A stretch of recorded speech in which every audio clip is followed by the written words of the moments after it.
China and Iran are buddying up. The Biden administration is left hanging. And there's more at stake than you may think.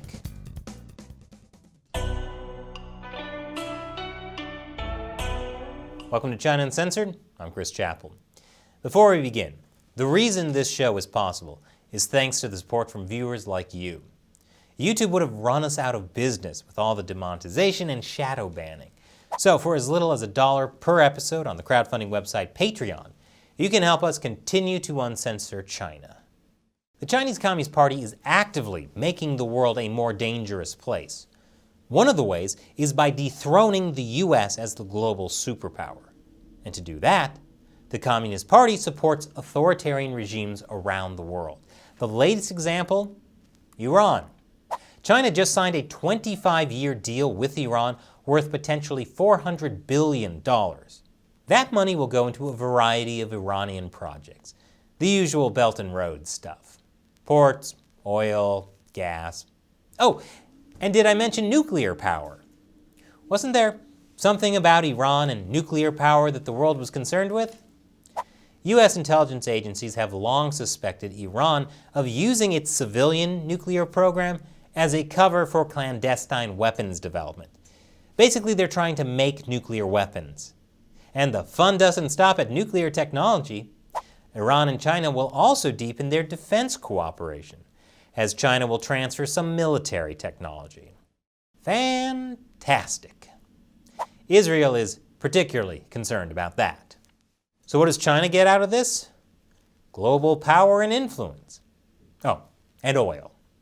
Iran is an international pariah. It has a horrible human rights track record. That's why Iran and China can be friends. They have so much in common. The U.S. ranks Iran as one of the top state sponsors of terrorism, not to mention its aggressive nuclear program. That's why the Trump administration put sanctions on Iran. Now the Biden administration is hoping to use those sanctions as leverage to get Iran to back off from its nuclear program. But the new Iran-China deal gives Iran a lot of power.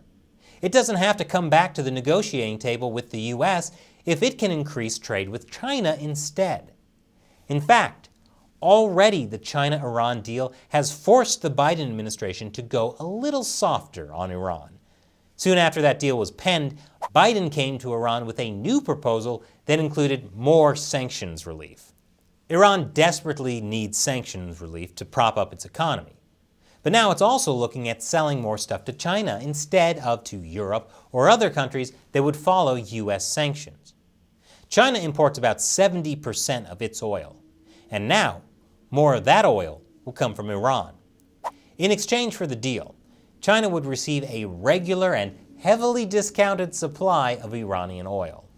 The deal helps Iran dodge American sanctions, and the cash infusion will ease economic pressure on the ruling mullahs.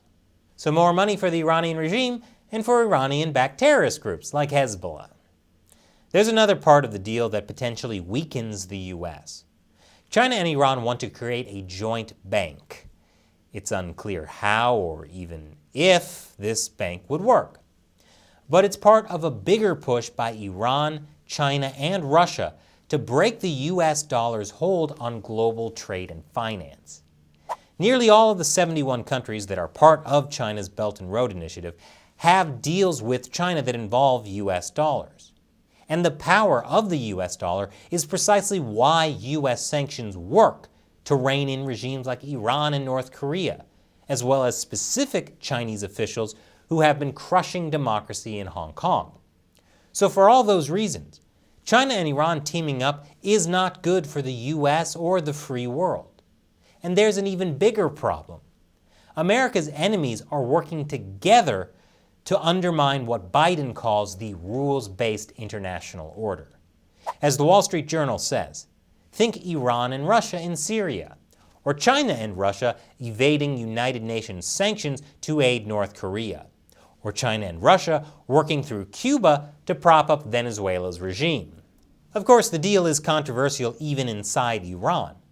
After all, China doesn't have a great reputation when it comes to these kinds of bilateral deals.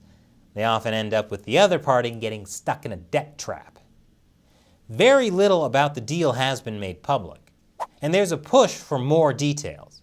But an Iranian spokesperson said they have no legal obligation to publish it. The agreement was not an international treaty or agreement and does not require parliamentary approval under this legal interpretation, he said. Secret deals. Always a plus when you're a dictator. By the way, that same Iranian spokesperson also hinted that China was standing in the way of publication, which is always reassuring when the Chinese regime doesn't want you to know what's in a deal.